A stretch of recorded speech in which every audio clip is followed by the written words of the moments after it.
Clinic వెళ్ళేసి వచ్చే లోపల 1:30 అయిపోయిందండి. ఎగ్ ఇంకా లంచ్ రెడీ చేయలేదని చూశాను. ఎగ్ ఫ్రైడ్ రైస్ అంటే ఈజీగా చేసేయచ్చు, టేస్టీగా కూడా ఉంటుందండి. ఎగ్ ఫ్రైడ్ రైస్ చేస్తానండి. అన్నం మార్చేసాను, ఒక బౌల్లో వేసేసాను. దాని తర్వాత 2 స్పూన్స్ ఆఫ్ ఆయిల్ స్ప్రెడ్ చేసుకొని వేసుకున్నానండి.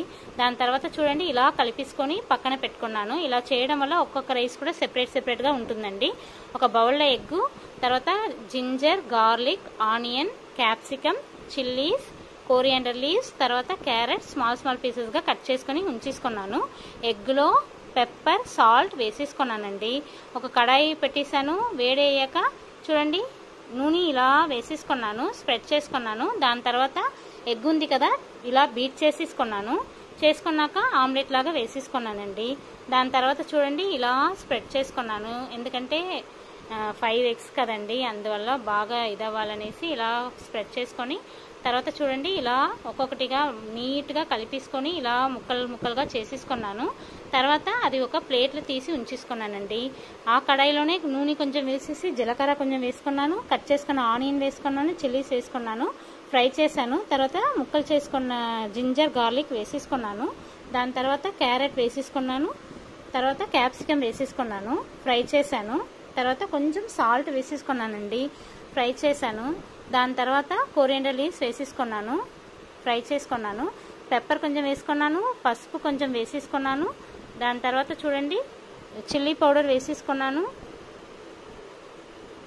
దాని తర్వాత గరం మసాలా వేసుకున్నాను, కొంచెం ధనియాల పౌడర్ వేసేసుకున్నాను, కొంచెం జీలకర్ర పౌడర్ కూడా వేసేసుకొని బాగా కలిపేసుకున్నానండి.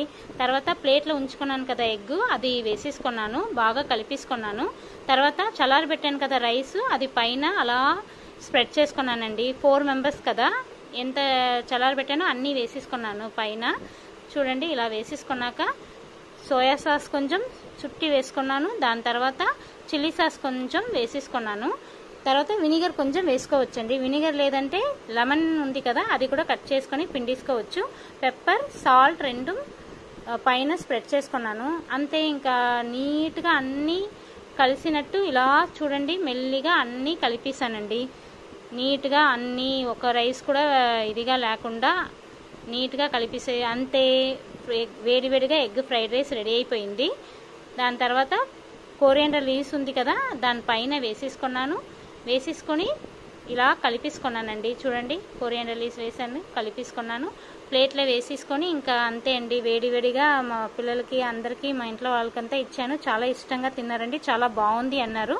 నేను కూడా చాలా హ్యాపీ అండి.